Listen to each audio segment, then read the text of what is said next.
Good morning, good afternoon, and welcome to my live stream today, where I'm going to tell you about 10 things you need to know before starting your own business. And I'm going to share with you some of my experience on that. So, before you start the new business, good afternoon, welcome to my live stream today, where I'm going to tell you about 10 things you need to know before starting your own business. And I'm going to share with you some of my experience. Okay, sorry, I can hear different things because I'm streaming on YouTube. I'm hearing the echo of my voice. So I was just, I muted myself on YouTube. This is an article that I got, I read through and I found it extremely relevant. I actually shared it on other social media platform, but I thought that it is quite interesting and I should share it with my followers live because it's very relevant to any business. Usually when we start the business, we start the activities, working on the business, preparing the website, putting the products together, working inside, whether it is a restaurant or whatever, we're just starting in the kitchen. If it is on a consultancy basis, we prepare the templates and all of that. All of this is fantastic, to be honest, but we should spend around 10 to 15% of our time on that, while the other 85% should be spent on other things, other strategic things, where we are it's about strategic marketing, how we are going to market our products and services, talk to potential customers, seek different opinions, know how to basically how we are going to sell our products, what is our sales process, maybe prepare invoices, start try to convert prospects into suspects, into prospects, into leads, into customers. So all of that, this is the first step. Working in the business should flow. It's like you're considering which one comes first, the chicken or the egg. It's an endless debate which no one will be able to answer. Some would say the egg, some would say the chicken. But to be honest, you can think of it like you're bringing both worlds together. You need to work on your products and make sure that they are available, but marketing them and try to sell your product, think of different marketing strategies that you're gonna use. This is equally important. Usually they say you have to, let's say, work on 10 different marketing strategies. I think this is a bit overwhelming, to be honest. So think about it a little bit differently. Why don't you just concentrate on the three that suits you best, work on them, see how they work. If they are successful, keep them and add the fourth one. If they are not successful, eliminate the one that is not successful and replace it with another one. And in this way, you will be able to test and measure. You will be able to understand what's working, what's not, and carry on from there. The second thing that we usually think, because we're keen on growing our business, especially if we were on the corporate side and we were in our comfort zone, we were getting our salary and all of that. Now we are a business owner, so it is a bit overwhelming, and all our concentration is how are we going to replace that income. How are we going to replace the money that used to come from employment, and now we have to work around it a little bit differently. This might be a little bit overwhelming for others because you need to change your mindset. Definitely from my side, after working in corporate for 28 years, 26 years, starting my own business wasn't something that is easy.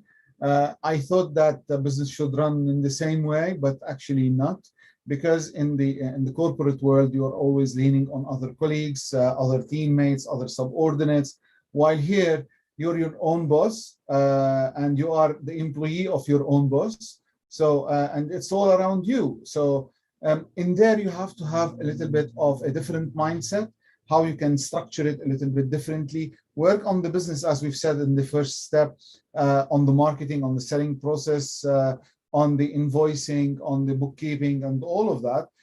But the second one, when we're thinking of replacing our income, things take time. And we should think of our customers, the customers that we are approaching, basically, what they need, how is it relevant to them, what problem are we going to solve for them, why should they buy from us, how are we different from the competition.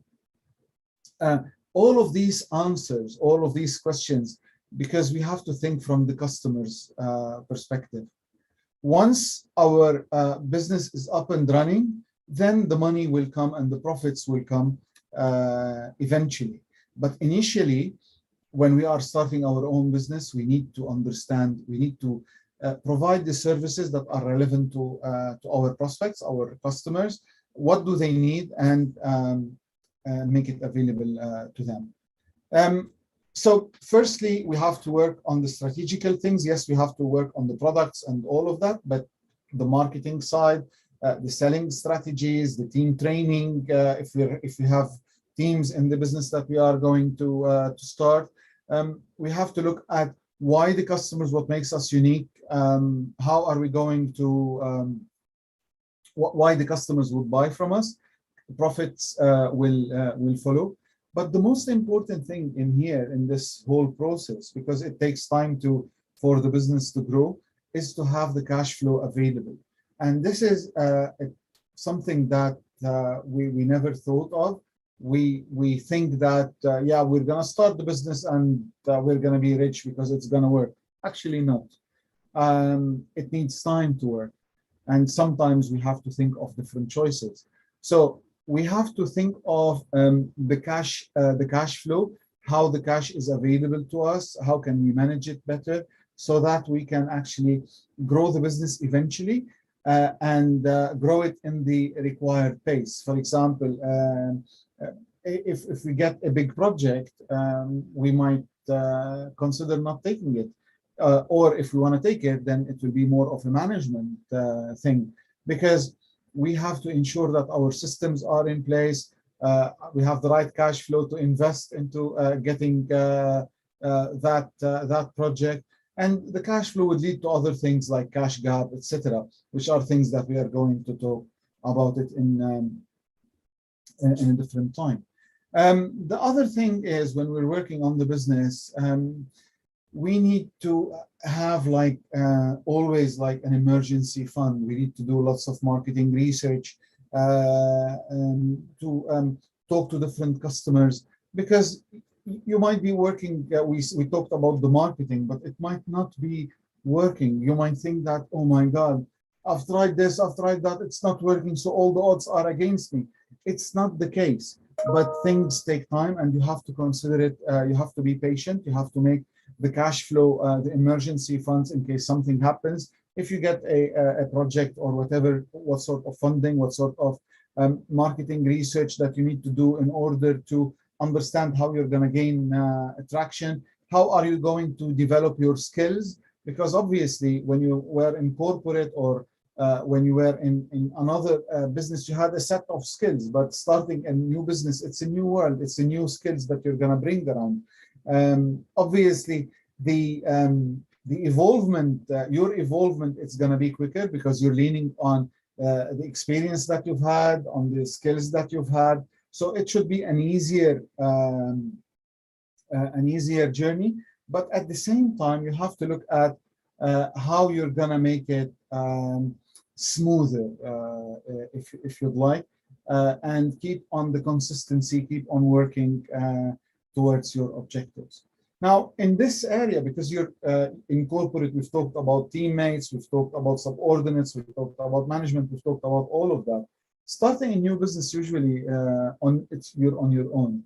So it is quite a bit lonely.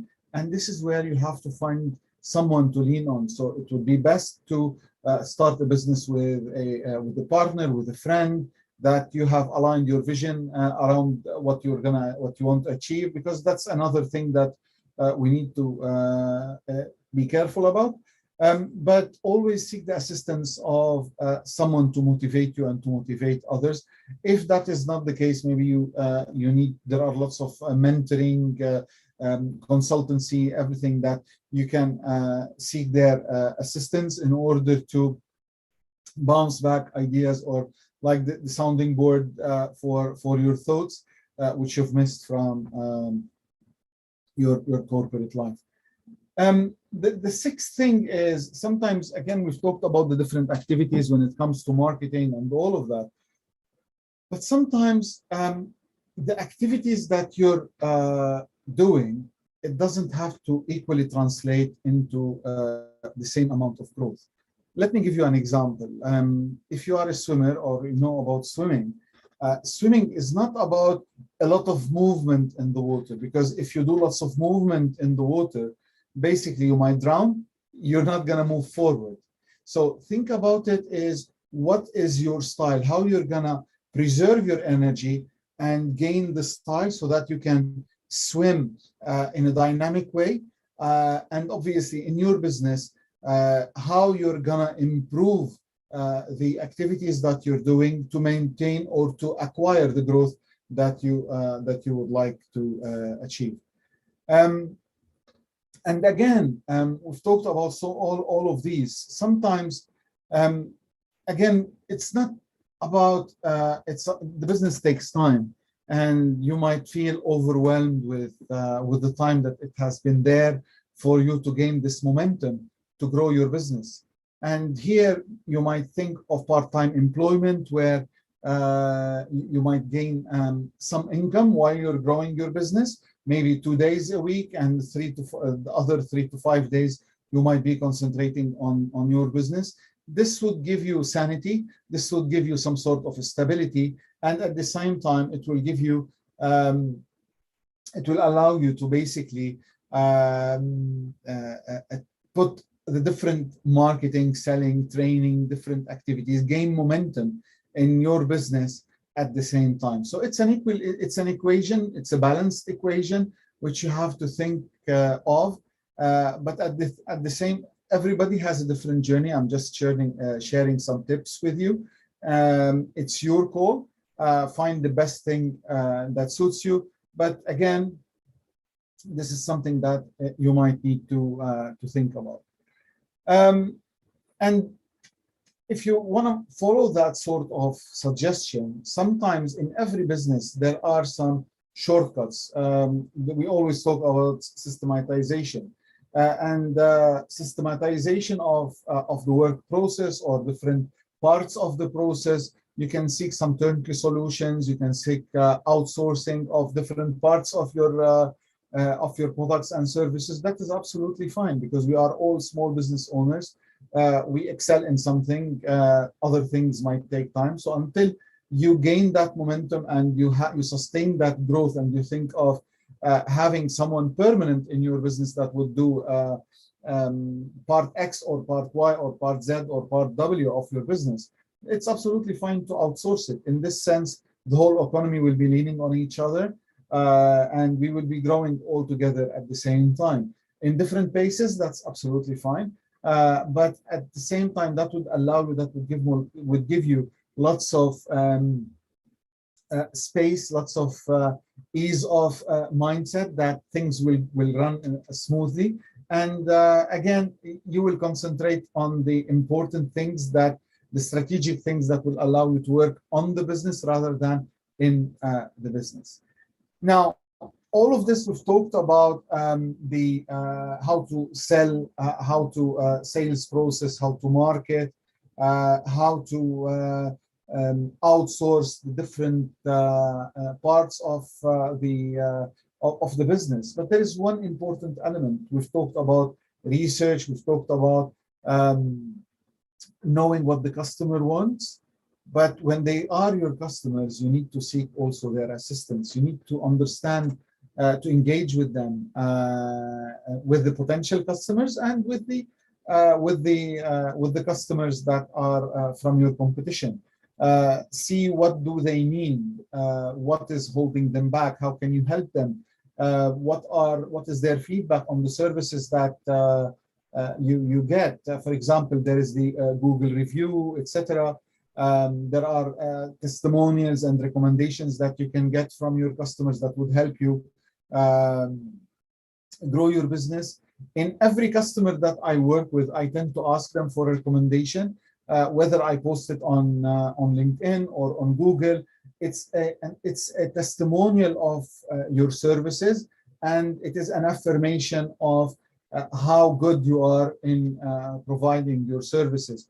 And guess what? Before anybody tries you, they would like to know more about you. They would like to know what your customers say. So in that sense, you will be working on different things, understanding your customers so that you can get them a better service. And on the other hand, other non-customers will know more about you. And if they need your services, they will get in touch. And in that sense, you will also grow your business. At the end of the day, our aims is to have raving fans, because the amount of money that we reward our customers and start engage with them and start with dialogue with them and know what they want, that would save us a lot of money on our marketing, and this would help us become a magnet for acquiring new customers, because they will recommend you to their friends, to their families, and it's more of a snowballing effect where you can grow your business. So make sure that you engage with your customers. The last thing in anything that we start, probably when you started your business, you started because you had a passion about one thing. If you are a photographer, if you are a food maker, if you're a cake maker, if you are a plumber, if you are whatever you are, when you started a specific business, you had passion for it. And this passion, usually when you have this passion, as you've seen now, my body opened up. I have a smile on my face. So make sure, and when you're running your business, you always have fun, because if you lose that spark in your business, eventually the business will start diminishing and fading away. And obviously we don't want that, because we have invested time, energy, and money in terms of growing the business. So we would like to have as much all hands to clap in the same direction, with lots of fun, lots of enjoyment, and I'm sure that we will reach the right moment, and we will achieve our vision at the right moment. It's absolutely fine to, if the business is not working, to say that's it, because every success came after a failure. So it's absolutely fine. All what I mean is that we should have fun. We should have that spirit, energize ourselves, energize our customers, energize everybody that is around us. Become the star that shines, and I'm sure that you will have successful times. I would like to wish you a great weekend ahead, and have a wonderful family time, friends time, individual time, personal time, reading time, working time, and bye for now.